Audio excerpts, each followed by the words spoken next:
ത്രിതല panchayat election 2025 election training all in one video. Previous day, polling day, end of the polling, presiding officer, first polling officer, second polling officer, third polling officer, തദ്ദേശ സ്ഥാപനങ്ങളിലേക്കുള്ള തിരഞ്ഞെടുപ്പ് 2025. Collection സെന്ററിൽ നിന്നും election സാമഗ്രികൾ കിട്ടുമ്പോൾ ശ്രദ്ധിക്കേണ്ട കാര്യങ്ങൾ. തിരഞ്ഞെടുപ്പിന്റെ തലേ ദിവസം കളക്ഷൻ സെന്ററിൽ എത്തിച്ചേർന്ന് ടീമായി ഇലക്ഷൻ സാധനങ്ങൾ കൈപ്പറ്റണം. പോൾ മാനേജർ ആപ്പ് ഡൗൺലോഡ് ചെയ്യണം. പ്ലേ സ്റ്റോറിൽ നിന്നും പോൾ മാനേജർ ആപ്പ് ഡൗൺലോഡ് ചെയ്തെടുക്കാവുന്നതാണ്. കൺട്രോൾ യൂണിറ്റിലെയും ബാലറ്റ് യൂണിറ്റിലെയും അഡ്രസ് ടാഗുകൾ പരിശോധിച്ച് അവ നമ്മുടെ ബൂത്തിലേക്കുള്ളവയാണെന്ന് ഉറപ്പുവരുത്തണം. ബാലറ്റ് യൂണിറ്റിൽ പതിച്ചിട്ടുള്ള ലേബലിൽ അച്ചടിച്ചിട്ടുള്ള സ്ഥാനാർത്ഥികളുടെ വിവരവും ഫോറം നമ്പർ 6-ലുള്ള വിവരവും പൊരുത്തപ്പെടുന്നുണ്ടെന്ന് ഉറപ്പാക്കണം. മായ്ക്കാനാവാത്ത മഷി വേണ്ടത്ര അളവിലുണ്ടെന്ന് ഉറപ്പാക്കണം. വോട്ടർ പട്ടികയുടെ മാർക്കഡ് കോപ്പിയിൽ ആവശ്യമായ രേഖപ്പെടുത്തലുകൾ വരുത്തിയിട്ടുണ്ടെന്നും അവ നമ്മുടെ ബൂത്തിലേക്കുള്ളത് തന്നെയാണെന്നും ഉറപ്പാക്കണം. ഇലക്ഷൻ സാമഗ്രികൾ എല്ലാം കൃത്യമായി ലഭിച്ചിട്ടുണ്ട് എന്നും ഉറപ്പാക്കണം. ഇനി പോളിംഗ് ബൂത്തിൽ എത്തിക്കഴിഞ്ഞാൽ ശ്രദ്ധിക്കേണ്ട കാര്യങ്ങൾ. ബൂത്തിനടുത്ത് നിർദ്ദേശിക്കപ്പെട്ട ദൂരപരിധിക്കുള്ളിൽ തിരഞ്ഞെടുപ്പിനെ സ്വാധീനിക്കുന്ന മുദ്രാവാക്യങ്ങളോ മറ്റു പരസ്യങ്ങളോ ഇല്ല എന്ന് ഉറപ്പുവരുത്തണം. പോളിംഗ് സ്റ്റേഷൻ അകത്ത് ഏതെങ്കിലും രാഷ്ട്രീയ പാർട്ടിയുടെ ചിഹ്നങ്ങളോ നേതാവിൻ്റെ ഫോട്ടോകളോ പ്രദർശിപ്പിച്ചിട്ടുണ്ടെങ്കിൽ അവ മറയ്ക്കണം. പോളിംഗ് പ്രദേശം വ്യക്തമാക്കുന്ന ഫോറം 7-ഉം മത്സരിക്കുന്ന സ്ഥാനാർത്ഥികളുടെ വിവരം കാണിക്കുന്ന ഫോറം നമ്പർ 8-ഉം എഴുതി പ്രദർശിപ്പിക്കണം.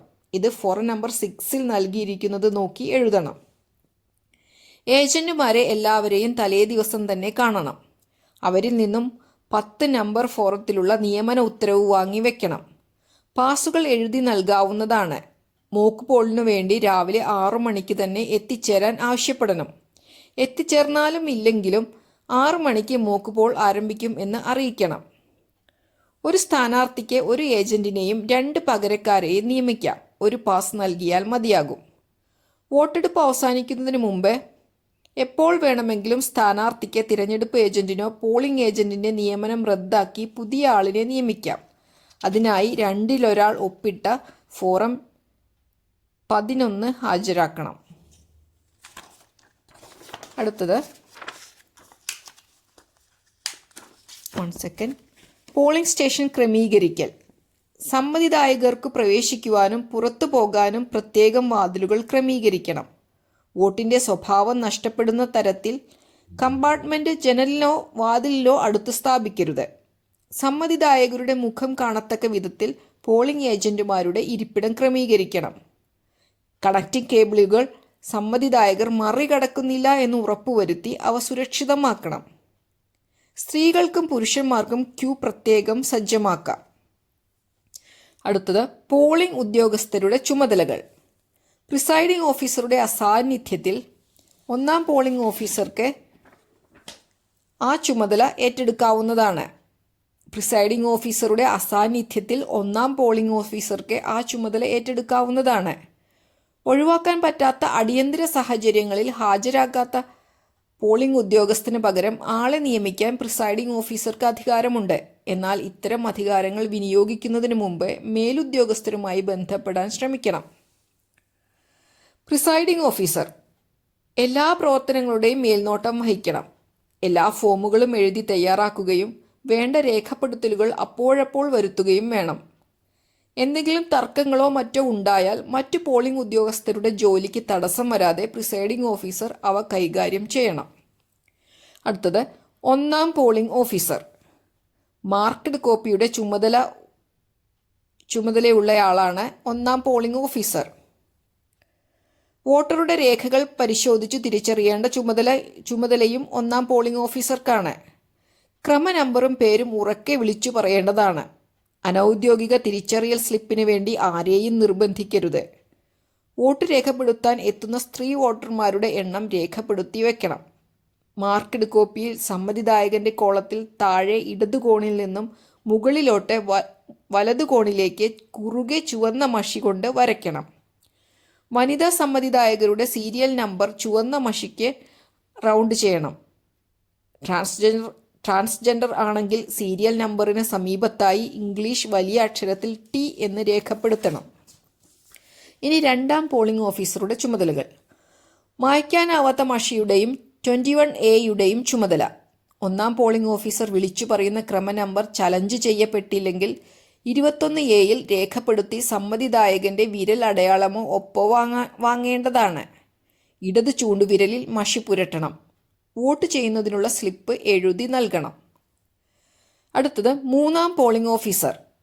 വോട്ടിംഗ് മെഷീന്റെ ചുമതലക്കാരനാണ് മൂന്നാം പോളിംഗ് ഓഫീസർ. കൺട്രോൾ യൂണിറ്റിൽ ബാലറ്റ് ബട്ടൺ അമർത്തി വോട്ട് ചെയ്യുന്നതിന് സൗകര്യമൊരുക്കണം. വോട്ടർ 3 വോട്ടും ചെയ്യുന്നുണ്ടെന്ന് വോട്ടർ 3 വോട്ടും ചെയ്യുന്നുണ്ടോ എന്ന് ശ്രദ്ധിക്കണം. ബീപ്പ് ശബ്ദം കേൾക്കുന്നുണ്ടെന്ന് ഉറപ്പാക്കണം. വോട്ടിംഗ് സ്ലിപ്പുകൾ 50ന്റെ കെട്ടുകൾ ആക്കി വെക്കണം. അടുത്തത് അംഗീകൃത തിരിച്ചറിയൽ രേഖകൾ. കേന്ദ്ര തിരഞ്ഞെടുപ്പ് കമ്മീഷൻ നൽകിയിട്ടുള്ള തിരിച്ചറിയൽ card, passport, driving licence, PAN card, Aadhaar card, photo പതിച്ചിട്ടുള്ള SSLC ബുക്ക്, ദേശസാൽകൃത ബാങ്കുകൾ നൽകിയ 6 മാസത്തിന് മുമ്പ് അനുവദിച്ച പാസ്ബുക്ക്, സംസ്ഥാന തിരഞ്ഞെടുപ്പ് കമ്മീഷൻ നൽകിയിട്ടുള്ള ഫോട്ടോ പതിച്ച തിരിച്ചറിയൽ രേഖ. ഇവയ്ക്ക് പുറമെ കമ്മീഷൻ നിശ്ചയിക്കുന്ന മറ്റു രേഖകൾ അങ്ങനെയുണ്ടെങ്കിൽ അവ കളക്ഷൻ സെന്ററിൽ നിന്നും അറിയിക്കും. അടുത്തത് കമ്മീഷൻ അനുവദിച്ചിട്ടുള്ള ആൾക്കാരെ മാത്രമേ പോളിംഗ് സ്റ്റേഷനിൽ പ്രവേശിക്കാൻ അനുവദിക്കാൻ പാടുള്ളൂ. പോലീസ് ഉദ്യോഗസ്ഥർ പോളിംഗ് ബൂത്തിനകത്ത് പ്രവേശിക്കാൻ പാടില്ല.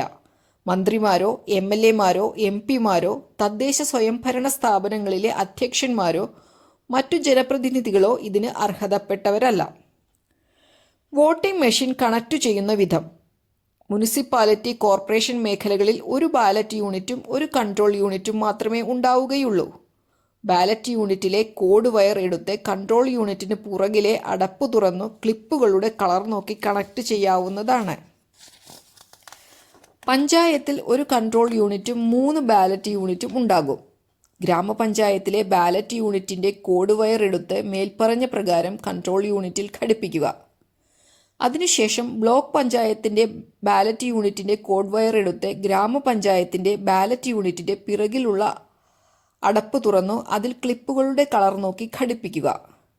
ജില്ലാ പഞ്ചായത്തിന്റെ ബാലറ്റ് യൂണിറ്റിന്റെ കോഡ് വയർ എടുത്ത് ഇപ്രകാരം ബ്ലോക്ക് പഞ്ചായത്തിന്റെ ബാലറ്റ് യൂണിറ്റിന്റെ പുറകിൽ ഘടിപ്പിക്കുക. അതിനുശേഷം കൺട്രോൾ യൂണിറ്റിലെ പവർ സ്വിച്ച് ഓൺ ചെയ്യുക.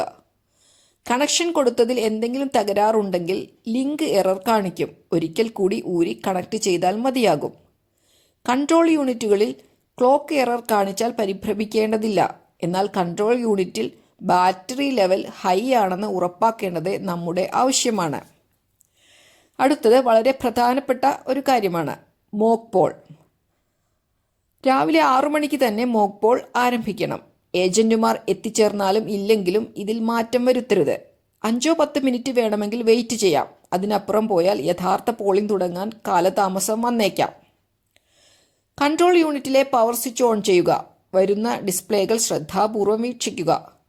ഓരോ സ്ഥാനാർത്ഥിയുടെയും വോട്ട് അഥവാ ടോട്ടൽ വോട്ട് ഏജന്റുമാരെ ബോധ്യപ്പെടുത്തുന്നതിനായി ടോട്ടൽ ബട്ടൺ അമർത്തി കാണിക്കുക.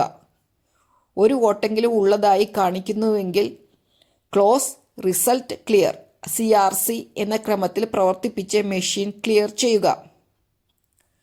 അതിനുശേഷം വീണ്ടും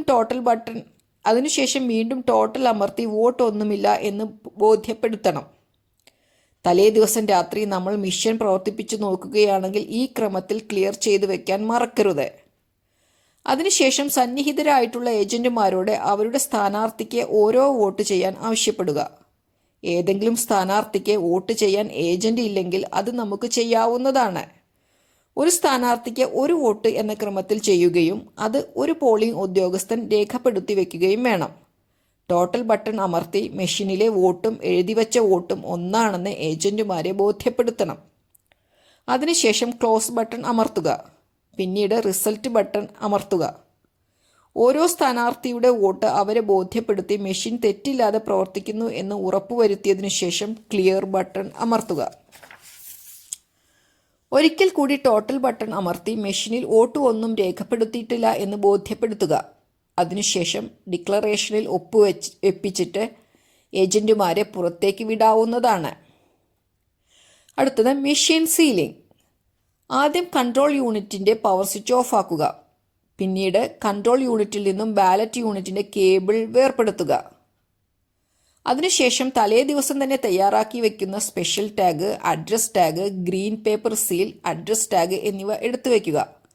എല്ലാ സീലുകളുടെയും സീരിയൽ നമ്പർ വരുന്ന ഭാഗത്തെ പ്രിസൈഡിംഗ് ഓഫീസറും ഏജന്റുമാരും ഒപ്പുവെക്കുക. കൺട്രോൾ യൂണിറ്റിൽ ക്ലോസ്, റിസൾട്ട് തുടങ്ങിയ ബട്ടണുകൾ വരുന്ന ഭാഗത്തെ അടപ്പ് തുറക്കുക. ആ അടപ്പിനകത്ത് കൂടി ഗ്രീൻ പേപ്പർ സീലിൻ്റെ വെള്ള ഭാഗം ആരോ മാർക്കുള്ളത് നമുക്ക് അഭിമുഖമായി ഉള്ളിലേക്ക് പ്രവേശിപ്പിക്കുക. ക്ലോസ് ബട്ടന് ചുറ്റുമായി സ്പെഷ്യൽ ടാഗ് നീളമുള്ള ഒരു നൂലിൽ ബന്ധിച്ച് അതിൽ വാക്സ് സീൽ ചെയ്തു വെക്കുക. തുടർന്ന് അടപ്പ് അടച്ചതിനു ശേഷം സ്ട്രിപ്പ് സീൽ വെച്ച് അതിലേക്ക് ഗ്രീൻ പേപ്പർ സീൽ ഒട്ടിച്ച് മെഷീനെ ചുറ്റിയെടുത്ത് സീലിംഗ് പൂർത്തിയാക്കുക. ഹാൻഡ്സ് ഓൺ ട്രെയിനിങ്ങുകളിൽ ശ്രദ്ധാപൂർവം പങ്കെടുത്തും ഇലക്ഷൻ കമ്മീഷന്റെ വീഡിയോകൾ കണ്ടും മെഷീൻ സീലിംഗ് നന്നായി പഠിക്കേണ്ടതാണ്. അതിനുശേഷം അടപ്പിനെ ബന്ധിപ്പിച്ചുകൊണ്ട് നീളത്തിൽ നൂൽ കെട്ടി അഡ്രസ് ടാഗ് കെട്ടുക. അഡ്രസ് ടാഗ് മെഷീൻ്റെ പുറകിലായി ഒട്ടിച്ചു വയ്ക്കാം. അടുത്തത് വോട്ടെടുപ്പ്. ഒരു ബാലറ്റ് ഇഷ്യൂ ചെയ്യുമ്പോൾ തന്നെ 3 വോട്ടുകളും ചെയ്യാൻ സാധിക്കും. സ്ത്രീ വോട്ടർമാരുടെ എണ്ണം രേഖപ്പെടുത്താൻ ശ്രദ്ധിക്കണം. ഒരു വോട്ട് മാത്രം ചെയ്തിട്ട് അബദ്ധത്തിൽ ആൾക്കാർ ഇറങ്ങിപ്പോകുന്നുണ്ടോ എന്ന് ശ്രദ്ധിക്കണം. ഒരിക്കൽ ബാലറ്റ് ഇഷ്യൂ ചെയ്തു കഴിഞ്ഞാൽ 3 വോട്ടുകളും രേഖപ്പെടുത്തി കഴിയാതെ നമ്മൾ വോട്ടിംഗ് കമ്പാർട്ട്മെൻറ്റിൽ പ്രവേശിക്കരുത്. 6 മണിക്ക് പോളിംഗ് അവസാനിക്കുന്നതിന് മുമ്പേ ക്യൂവിൽ ധാരാളം ആൾക്കാർ ഉണ്ടെങ്കിൽ ടോക്കൺ നൽകണം. അവസാനം നിൽക്കുന്ന ആളിനെ 1-ാം നമ്പർ ടോക്കൺ എന്ന ക്രമത്തിലാണ് നൽകേണ്ടത്. വോട്ടെടുപ്പ് സമയം അവസാനിക്കുമ്പോൾ അല്ലെങ്കിൽ ക്യൂവിൽ ഉള്ള അവസാനത്തെ വോട്ടറും വോട്ട് ചെയ്ത് കഴിയുമ്പോൾ ടോട്ടൽ അമർത്തി ആകെ ചെയ്ത വോട്ടുകൾ ബോധ്യപ്പെടുത്തുക. അതിനുശേഷം ക്ലോസ് ബട്ടൺ അമർത്തേണ്ടതാണ്. അതിനുശേഷം control unit power switch off ആക്കുക. അതിനുശേഷം കണക്റ്റിംഗ് കേബിൾ വേർപെടുത്തുക. കൺട്രോൾ യൂണിറ്റും ബാലറ്റ് യൂണിറ്റുകളും അതാത് പെട്ടിയിൽ നിക്ഷേപിച്ച് അഡ്രസ് ടാഗ് കെട്ടി സീൽ ചെയ്യുക. ഏജന്റുമാർക്കും ഒപ്പുവെക്കാൻ അവസരം നൽകണം. ഡിക്ലറേഷൻ ഒപ്പുവെക്കണം. 24A ഫോം പൂരിപ്പിച്ച് ഏജന്റുമാർക്ക് നൽകണം. ഗ്രാമപഞ്ചായത്ത്, ബ്ലോക്ക്, ജില്ല എന്നിവയ്ക്ക് പ്രത്യേകം 24A തയ്യാറാക്കണം. 2 കോപ്പി കയ്യിൽ കരുതണം. 1 മെഷീൻ്റെ കൂടെ നൽകണം. മറ്റൊന്ന് റിസർവായി കയ്യിൽ സൂക്ഷിക്കുന്നത് നന്നായിരിക്കും. ഇനി വോട്ടെടുപ്പ് സമയത്ത് ഉണ്ടാകാവുന്ന സവിശേഷ സാഹചര്യങ്ങൾ. 1. Challenged vote. ഒരു വോട്ടറുടെ ക്രമ നമ്പർ വിളിക്കുമ്പോൾ ഏജന്റിന് അത് യഥാർത്ഥ ആളല്ല എന്ന് ചലഞ്ച് ചെയ്യാൻ അവകാശമുണ്ടായിരിക്കും.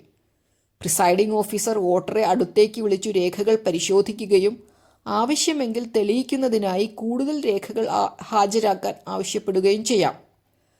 അദ്ദേഹം പോയി കൂടുതൽ രേഖകളുമായി വരികയും നമുക്ക് അത് യഥാർത്ഥ വോട്ടർ ആണെന്ന് ബോധ്യപ്പെടുകയും ചെയ്താൽ വോട്ട് ചെയ്യാൻ അനുവദിക്കാവുന്നതാണ്.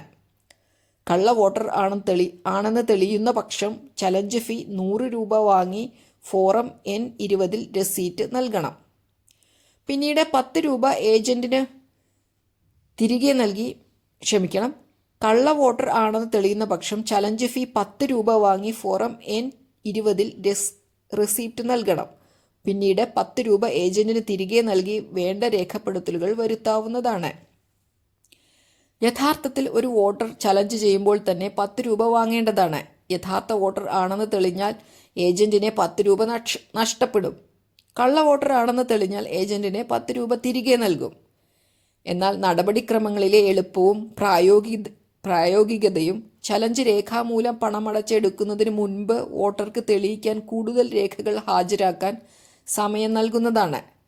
കള്ളവോട്ട് ആണെങ്കിൽ ഫൈനും ജയിൽ ശിക്ഷയും അനുഭവിക്കേണ്ടി വരും എന്ന് ബോധ്യപ്പെടുത്തണം. അങ്ങനെ ഒരാളെ പോലീസിനെ ഏൽപ്പിച്ചാൽ നമ്മൾ ഫോറം N19 കൂടി പൂരിപ്പിച്ചു നൽകണം. വോട്ടർ പട്ടികയിലെ ക്ലറിക്കലും അച്ചടി സംബന്ധിച്ചതും ആയ പിശകുകൾ അവഗണിക്കാവുന്നതാണ്. ഒരു സമ്മതിദായകന്റെ പേര് മാർക്ക്ഡ് റോളിൽ ഉണ്ടെങ്കിൽ അയാൾ ഒരു വാർഡിൽ സ്ഥിരതാമസക്കാരൻ അല്ല എന്ന പ്രശ്നത്തിന്മേൽ അന്വേഷണം നടത്താൻ നമുക്ക് അവകാശമില്ല. അയാളെ നിർബന്ധമായും വോട്ട് ചെയ്യിക്കണം. ഒരു വോട്ടറിൻ്റെ വയസ്സിൻ്റെ തർക്കം പറഞ്ഞു വോട്ട് നിഷേധിക്കാൻ അവകാശമില്ല.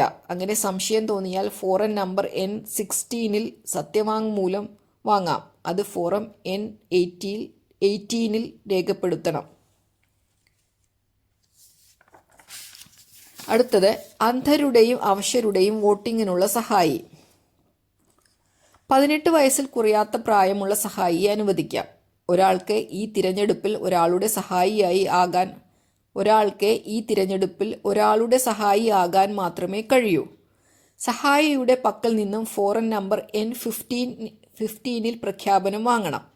അവരുടെ ലിസ്റ്റ് ഫോം നമ്പർ 22 രേഖപ്പെടുത്തണം. സഹായിയുടെ വലതു കൈയുടെ ചൂണ്ടുവിരലിൽ മഷി പുരട്ടണം. ടെൻഡേഡ് വോട്ടുകൾ. ഒരാൾ വോട്ട് ചെയ്യാൻ എത്തുമ്പോൾ അയാളുടെ വോട്ട് മറ്റൊരാൾ ചെയ്തിരിക്കുന്നതായി കണ്ടാൽ ഒന്നാമത്തെ ആളിന് നൽകുന്ന സമാശ്വാസ വോട്ടാണ് ടെൻഡേഡ് വോട്ട്. 21A ഇത്തരം വോട്ടുകൾ രേഖപ്പെടുത്തേണ്ടതില്ല. വോട്ടിംഗ് മെഷീനിൽ ഇവർക്ക് വോട്ട് ചെയ്യാൻ കഴിയില്ല. ഇവർക്ക് വേണ്ടി ടെൻഡേഡ് ബാലറ്റുകൾ നൽകണം. 21B ലിസ്റ്റിലാണ് ഇവരുടെ പേരുകൾ ചേർത്ത് ഒപ്പിടിപ്പിക്കേണ്ടത്. ഇങ്ങനെ ചെയ്യുന്ന വോട്ടും ലിസ്റ്റും പ്രത്യേക കവറിലാക്കണം. 24A നിർദ്ദിഷ്ട ഭാഗത്തെ ഇത്തരം വോട്ടുകളുടെ കണക്ക് കാണിക്കണം.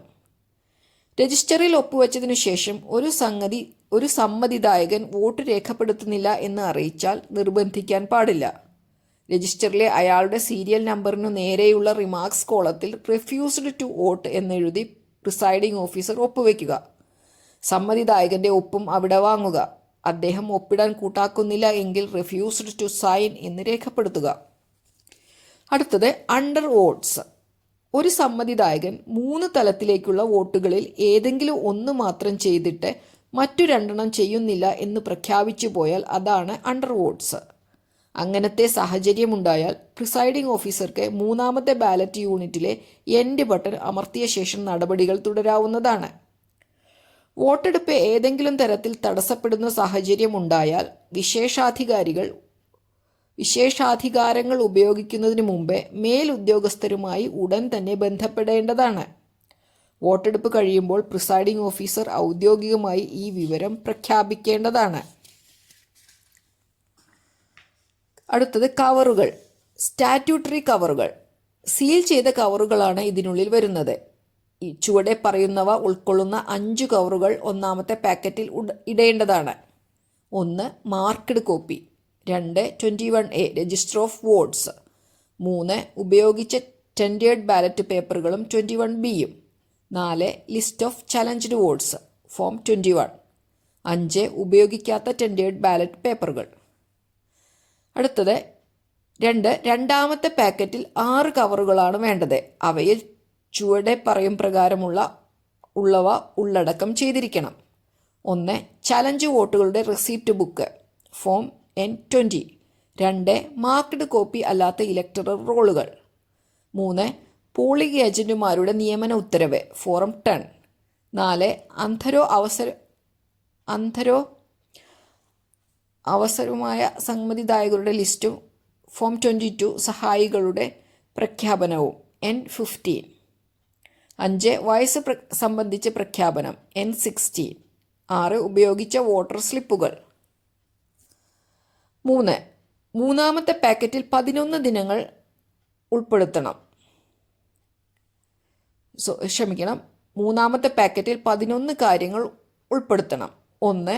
ഉപയോഗിക്കാത്ത പേപ്പർ സീലുകൾ. 2. ഉപയോഗിക്കാത്ത സ്ട്രിപ്പ് സീലുകൾ.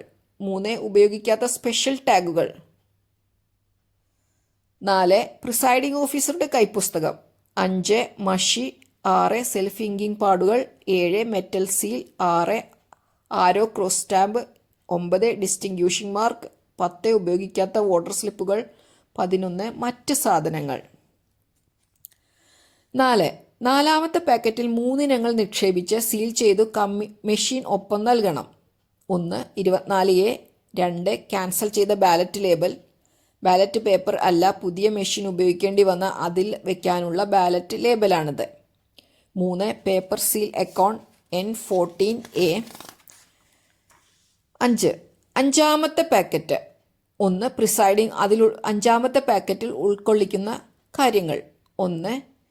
പ്രിസൈഡിംഗ് ഓഫീസറുടെ ഡയറി N13. 2. പ്രിസൈഡിംഗ് ഓഫീസറുടെ ഡിക്ലറേഷനുകൾ. 3. ചലഞ്ച് വോട്ടിൻ്റെ ലിസ്റ്റിൻ്റെ പകർപ്പ്. ഫോറം 21 തയ്യാറാക്കുമ്പോൾ ഒരു പകർപ്പ് കൂടി തയ്യാറാക്കണം. ഒറിജിനൽ സ്റ്റാറ്റ്യൂട്ടറി കവറായി നൽകണം. ഇവിടെ പകർപ്പാണ് നൽകേണ്ടത്.